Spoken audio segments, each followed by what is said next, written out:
नमस्कार। एक बार फिर से आप सभी का बहुत बहुत स्वागत है परीक्षा वर्ल्ड के इस यूट्यूब चैनल में। दोस्तों, आरआरबी एनटीपीसी 2024 की परीक्षा के लिए जीव विज्ञान के बेहतरीन प्रश्नों की जो हम क्लास चला रहे हैं उसका यह भाग 2 है। और जीव विज्ञान के पार्ट 1 में हमने बेहतरीन जीव विज्ञान के प्रश्नों को कवर करवाया था जो आपके एनटीपीसी 2024 की परीक्षा के लिए महत्वपूर्ण हो सकते हैं। बाकी के अन्य प्रश्नों को आज भाग 2 में हम कवर करने वाले हैं। यह जो जीव विज्ञान की सीरीज है इम्पॉर्टेंट प्रश्नों की, आपकी आगामी रेलवे भर्ती परीक्षा जो होने वाली है उसके लिए बहुत ही ज़्यादा महत्वपूर्ण है। तो इस सीरीज को आपको डेली बेसिस पर फॉलो करते रहना। तो चलिए वीडियो को स्टार्ट करते हैं बिना किसी देरी के। पहला प्रश्न आपके स्क्रीन पर है, प्रातःकालीन धूप से हमें कौन सा विटामिन प्राप्त होता है, आपसे पूछा जा रहा है। सुबह की जो धूप होती है उससे कौन सा विटामिन मिलता है, यह चीज़ यहाँ पे पूछी गई है। बहुत ही ज़्यादा बेहतरीन प्रश्न है।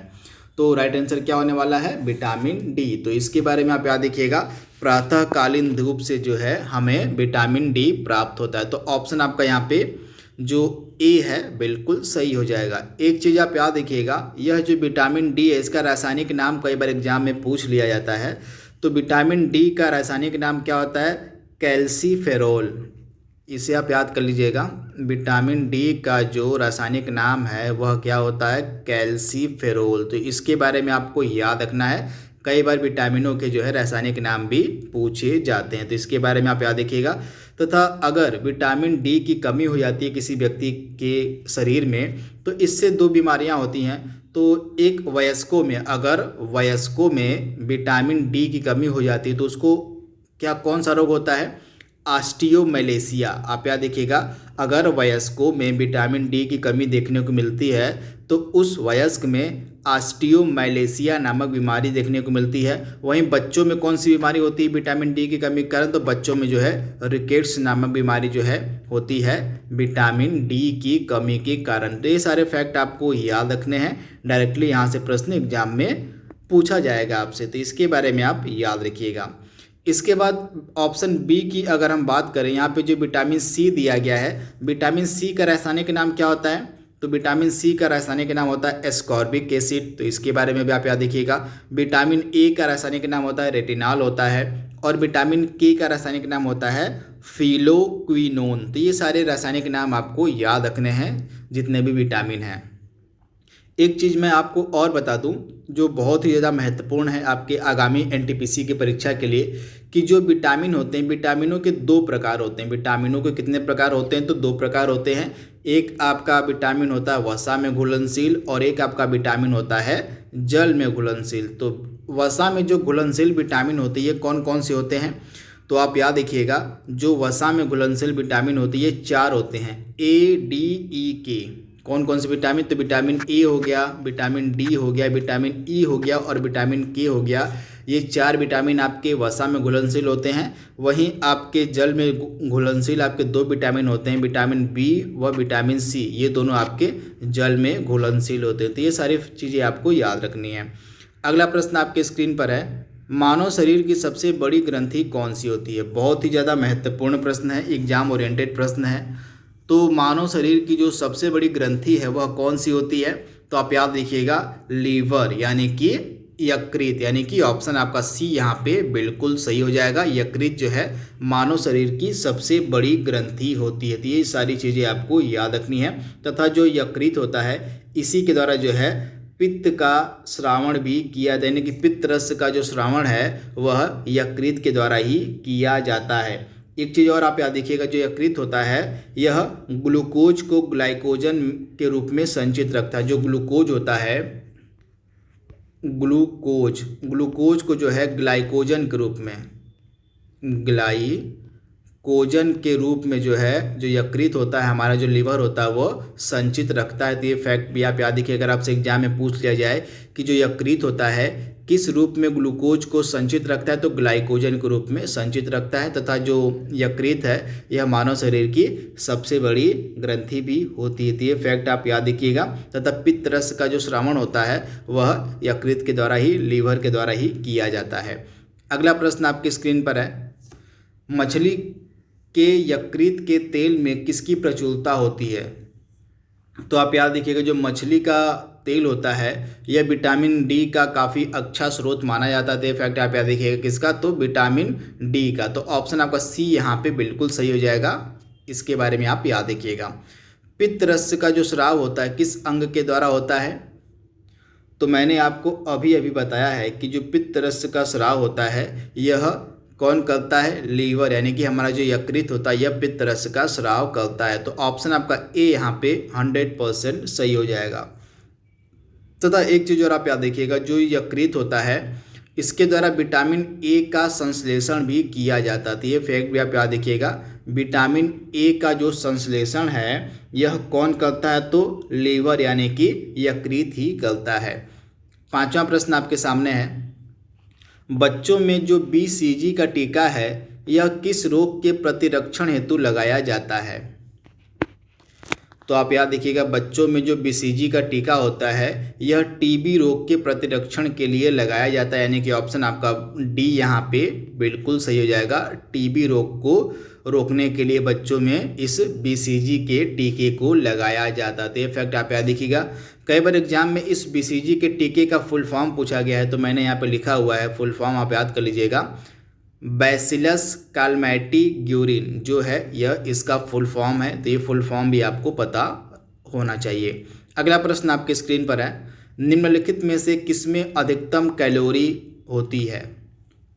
दिए गए 4 ऑप्शंस में से आपको बताना है कि किसमें अधिकतम कैलोरी आपको प्राप्त होगी, किससे। तो राइट आंसर क्या हो जाएगा, फैट यानी कि वसा से जो है हमको अधिकतम कैलोरी मिलती है, यानी कि ऑप्शन आपका बी यहाँ पे बिल्कुल सही हो जाएगा। अगला प्रश्न आपके स्क्रीन पर है, मानव शरीर में कितने दांत पाए जाते हैं। कितने प्रकार के दांत यहाँ पे पूछा गया कि मानव शरीर में कितने प्रकार के दांत पाए जाते हैं।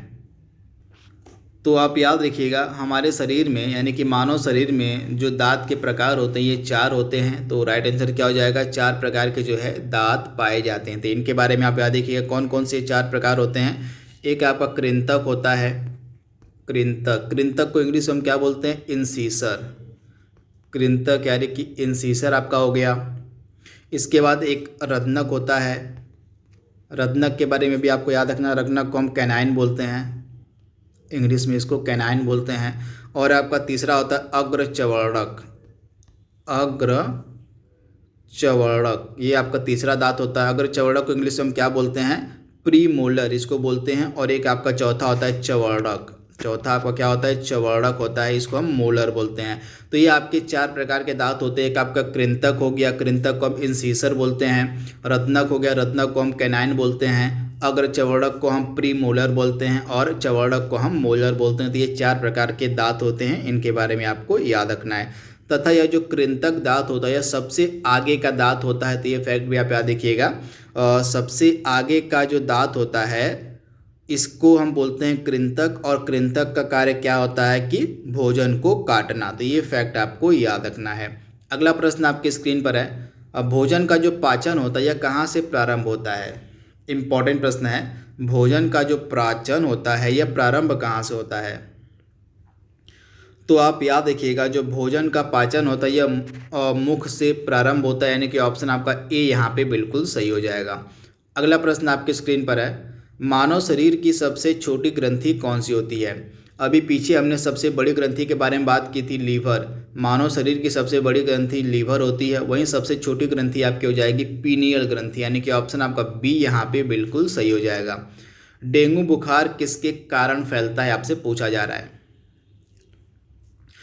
तो आप याद रखिएगा, एडिज एजिप्टी नामक मादा मच्छर से, यह मादा मच्छर होती है एडिज एजिप्टी नाम की, इसी के चलते जो है डेंगू नामक बुखार होता है। तो इसके बारे में आप याद रखिएगा, ऑप्शन आपका ए यहाँ पे बिल्कुल सही हो जाएगा। अगला प्रश्न आपकी स्क्रीन पर है, इंसुलिन का निर्माण किस अंग के द्वारा होता है। इंसुलिन के बारे में यहाँ पे बात हो रही है, इंसुलिन का निर्माण कौन करता है, किस अंग से होता है, उसको आपको बताना है। तो राइट आंसर क्या हो जाएगा, अग्नाशय के द्वारा जो है इंसुलिन का निर्माण किया जाता है, यानी कि ऑप्शन आपका यहाँ पे ए जो है बिल्कुल सही हो जाएगा। अग्नाशय में जो है इंसुलिन का निर्माण होता है। हड्डियों के अध्ययन को हम क्या कहते हैं। हड्डियों के अध्ययन को हम क्या कहते हैं। तो इसको हम बोलते हैं ऑस्टियोलॉजी, यानी कि ऑप्शन आपका डी यहाँ पे बिल्कुल सही हो जाएगा। ऑस्टियोलॉजी कहा जाता है हड्डियों के अध्ययन को। अगला प्रश्न आपके स्क्रीन पर है, मानव शरीर में पॉलिश किए हुए चावल के उपयोग से कौन सा रोग होता है? बहुत ही ज़्यादा महत्वपूर्ण प्रश्न है। अगर कोई भी व्यक्ति लगातार पॉलिश किया हुआ चावल ग्रहण करता है, खाता है, तो उसको कौन सी बीमारी हो सकती है, यही चीज़ यहाँ पे पूछी गई है। तो राइट आंसर क्या होने वाला है? बेरी, यानी कि ऑप्शन आपका यहाँ पे ए जो है बिल्कुल सही हो जाएगा। लगातार पॉलिश किए हुए चावल से खाने से जो है विटामिन B1 की कमी शरीर में हो जाती है और विटामिन B1 की कमी से मनुष्य को जो है बेरी नामक बीमारी देखने को मिलती है। तब विटामिन B1 का रासायनिक नाम क्या होता है? तो विटामिन B1 का रासायनिक नाम होता है थायमीन। तो इसके बारे में आप याद देखिएगा, थायमीन जो है विटामिन B1 का रासायनिक नाम होता है। तो ये सारे फैक्ट आपको याद रखने हैं। खट्टे फलों में कौन सा विटामिन पाया जाता है? तो खट्टे फलों में विटामिन आपका सी देखने को मिलता है, यानी कि ऑप्शन आपका सी यहाँ पे बिल्कुल सही हो जाएगा। विटामिन सी की कमी से स्कर्वी नामक रोग होता है, तो इसके बारे में भी आप याद रख सकते हैं। तथा विटामिन सी को जो है हम एस्कॉर्बिक एसिड भी कहते हैं। इसका रासायनिक नाम क्या है विटामिन सी का? तो एस्कॉर्बिक एसिड भी है। 15वां प्रश्न आपके स्क्रीन पर है, निम्नलिखित में से किस बीमारी का अन्य नाम जो है लॉकजा है? किस बीमारी को हम लॉकजा के नाम से भी जानते हैं? तो राइट आंसर क्या हो जाएगा? टिटनेस को जो है हम लॉकजा के नाम से भी जानते हैं, यानी कि ऑप्शन आपका यहाँ पे जो बी है बिल्कुल सही हो जाएगा। टिटनेस इंपॉर्टेंट है, लगातार एग्जाम में यह बीमारी पूछी गई है, तो इसके बारे में आपको याद रखना है। टिटनेस का अन्य नाम क्या है? तो लॉकजा इसको हम बोलते हैं। इसके बाद अगला प्रश्न आपके स्क्रीन पर है, फंक के द्वारा किसका आविष्कार किया गया था? फंक के द्वारा किसका आविष्कार किया गया था? तो विटामिन का, यानी कि ऑप्शन आपका ए यहाँ पे बिल्कुल सही हो जाएगा। अगला प्रश्न आपकी स्क्रीन पर है, नेत्रदान में आँख का कौन सा भाग दान किया जाता है? कोई भी व्यक्ति अगर नेत्रदान करता है तो उसके आँख का कौन सा हिस्सा दान किया जाता है, यह चीज़ आपसे पूछी गई है। तो राइट आंसर क्या होने वाला है आपका? कॉर्निया, यानी कि ऑप्शन आपका सी यहाँ पे बिल्कुल सही हो जाएगा। घोंसला बनाने वाला एकमात्र सर्प कौन सा है? कौन सा सर्प जो है घोंसला बनाता है? तो राइट आंसर क्या हो जाएगा? किंग कोबरा, यानी कि ऑप्शन आपका बी यहाँ पे बिल्कुल सही हो जाएगा। जो किंग कोबरा होता है यह घोंसला बनाने वाला एकमात्र सर्प की कैटेगरी में आता है। तो ऑप्शन बी आपका यहाँ पे 100% सही हो जाएगा।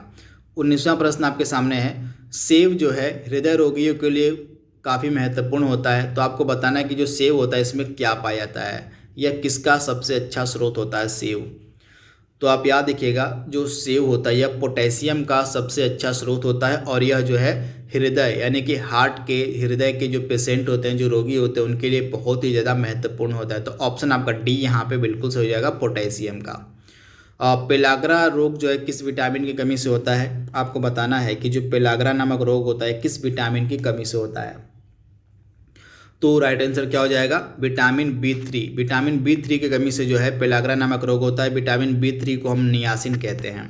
इसका रासायनिक नाम क्या होता है विटामिन B3 का? तो नियासिन होता है और इसकी कमी से जो है पेलाग्रा नामक बीमारी होती है। तो ये फैक्ट आप याद रख सकते हैं, इम्पॉर्टेंट है। वहीं विटामिन B2 का रासायनिक नाम क्या होता है? तो विटामिन B2 का रासायनिक नाम होता है राइबोफ्लेविन। आप याद कर लीजिएगा, मैं यहाँ पे लिख देता हूँ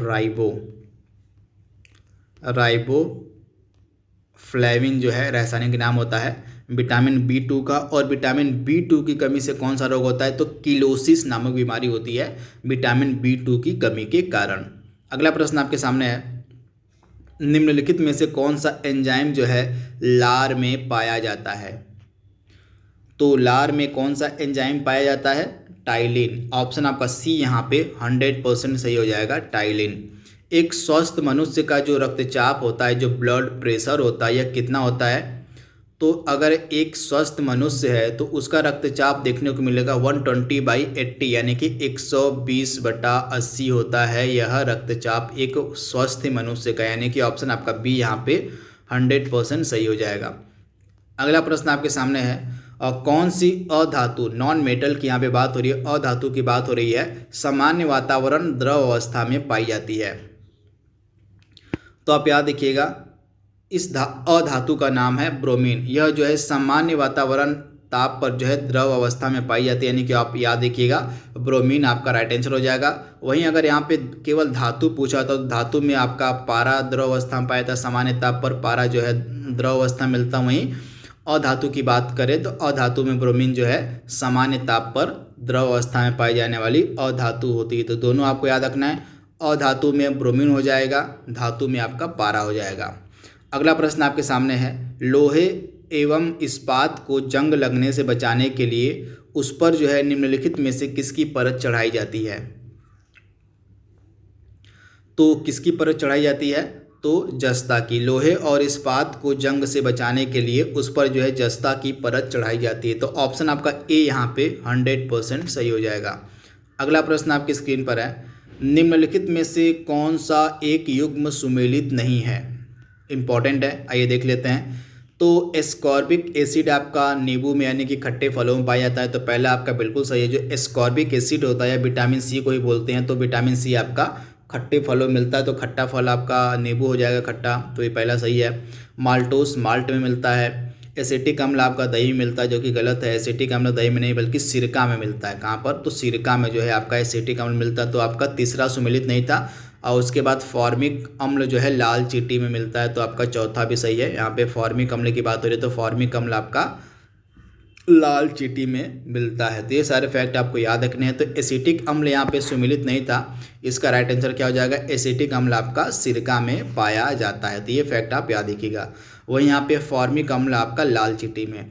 अगला प्रश्न आपके सामने है, ऊंचाई के साथ वायुमंडलीय दाब में क्या परिवर्तन होता है? आपसे पूछा जा रहा है। जो हवा का दाब होता है, जो एयर प्रेशर होता है, वह ऊंचाई बढ़ने पर बढ़ता है, घटता है, स्थिर रहता है या उसमें कोई परिवर्तन नहीं होता है? आपसे पूछा जा रहा है।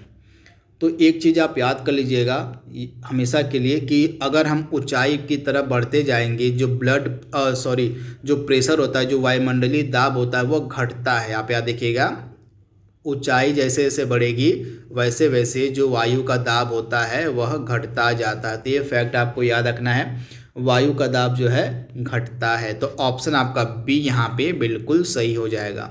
अगला प्रश्न आपके सामने है, ऊंचाई बढ़ने के साथ साथ जो जल का बॉइलिंग पॉइंट होता है, जो क्वथनांक बिंदु होता है, उसमें क्या परिवर्तन देखने को मिलता है? वह बढ़ता है या घटता है या स्थिर रहता है? तो आप याद रखिएगा, ऊंचाई बढ़ने के साथ साथ जो जल का क्वथनांक बिंदु होता है, जो बॉइलिंग पॉइंट होता है, वह भी घटता है। तो एक चीज़ आपको नोटिस हो गई होगी कि जैसे जैसे ऊंचाई बढ़ेगी, जैसे जैसे आपकी हाइट बढ़ेगी, ऊंचाई बढ़ेगी, वैसे वैसे जो आपका जल का क्वथनांक है वह घटेगा और जो आपका वायुमंडलीय दाब है दोनों ही घटेगा। जिस कारण से जो ऊंचाई वाले एरिया होते हैं, जो पहाड़ी इलाके होते हैं, वहाँ पर जो खाना होता है देर से पकता है। इसी कारण से, क्योंकि जो पानी होता है वो कम तापमान पर ही बॉयल होने लगता है, जिस कारण से खाना वहाँ पर देरी से पकता है।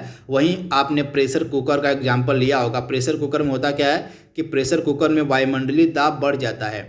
प्रेशर कुकर में होता क्या है कि प्रेशर कुकर में वायुमंडलीय दाब बढ़ता है, तो वायुमंडलीय दाब बढ़ने के कारण जो है जल का जो क्वथनांक होता है वह भी बढ़ जाता है, जिस कारण से प्रेशर कुकर में जो है खाना बहुत जल्दी पकता है। तो ये फैक्ट आपको याद रखना। तो एक चीज़ मैं आपको फिर से बता दे रहा हूँ, वायुमंडलीय दाब अगर आपका बढ़ेगा तो क्वथनांक बिंदु भी बढ़ेगा, वायुमंडलीय दाब आपका घटेगा तो क्वथनांक बिंदु भी आपका घटेगा। तो ऊंचाई के साथ साथ आपका क्वथनांक बिंदु भी घटता है और वायुमंडलीय दाब भी घटता है। जैसे जैसे ऊंचाई बढ़ती जाएगी वैसे वैसे आपका वायुमंडलीय दाब घटता जाएगा और क्वथनांक बिंदु भी आपका घटता जाएगा ऊंचाई बढ़ने के साथ साथ। तो आई होप ये चीज़ आपको क्लियर हो गई होगी। निम्नलिखित में से किसने प्रकाश विद्युत प्रभाव की खोज की थी? प्रकाश विद्युत प्रभाव की खोज किसके द्वारा की गई थी? तो राइट आंसर क्या हो जाएगा? हेनरिक रुडोल्फ हर्ट्ज के द्वारा जो है प्रकाश विद्युत प्रभाव की खोज की गई थी। तो ऑप्शन आपका ए यहाँ पे 100% सही हो जाएगा, हेनरिक रुडोल्फ हर्ट्ज के द्वारा। 29वां प्रश्न आपके सामने है, निम्नलिखित में से कौन एक कृत्रिम रेशम कहलाता है? इंपॉर्टेंट प्रश्न है, इसमें से कौन सा एक कृत्रिम रेशम है उसकी आपको पहचान करनी है। तो राइट आंसर क्या होने वाला है आपका? राइट आंसर हो जाएगा रेयान, यानी कि ऑप्शन आपका ए यहाँ पे बिल्कुल सही हो जाएगा। रेयान जो है एक कृत्रिम रेशम की कैटेगरी में आता है। अगला प्रश्न आपकी स्क्रीन पर है, निम्नलिखित में से किसका उपयोग जो है ऊन, स्वेटर और शॉल बनाने में किया जाता है? यहाँ पे शॉल होगा, शॉल बनाने में किया जाता है। तो इसमें से किसका उपयोग जो है ऊन, स्वेटर और शॉल बनाने में किया जाता है? तो राइट आंसर हो जाएगा एक्रिलिक का, यानी कि ऑप्शन आपका डी यहाँ पे बिल्कुल सही हो जाएगा। जो एक्रिलिक होता है, इस प्रकार से इसका शुद्ध फॉर्म होता है एक्रिलिक का। एक्रिलिक, जो एक्रिलिक होता है इसका जो प्रयोग होता है ऊन बनाने में, स्वेटर बनाने में और शॉल बनाने में किया जाता है। तो ये फैक्ट आप याद रखिएगा, इम्पॉर्टेंट है। वहीं जो यहाँ पे टेरिलीन है, टेरिलीन किसका एग्जाम्पल है? टेरिलीन आपका एक पॉलिस्टर होता है, रेयान आपका एक कृत्रिम रेशम होता है। तो ये सारी चीज़ें भी आपको याद रखना है। रेयान आपका कृत्रिम रेशम हो जाएगा, टेरिलीन आपका एक पॉलिस्टर हो जाएगा। वहीं जो आपका एक्रिलिक है, एक्रिलिक का जो उपयोग है ऊन, स्वेटर और शॉल बनाने में किया जाता है। तो इस प्रकार से आज का जो बायोलॉजी का सेशन है एनटीपीसी की परीक्षा के लिए, उसमें हमने 30 बेहतरीन प्रश्नों को कवर किया है। आई होप यह सीरीज आपको पसंद आ रही होगी। तो आज के लिए बस इतना ही। Thank you, thanks for watching, thank you.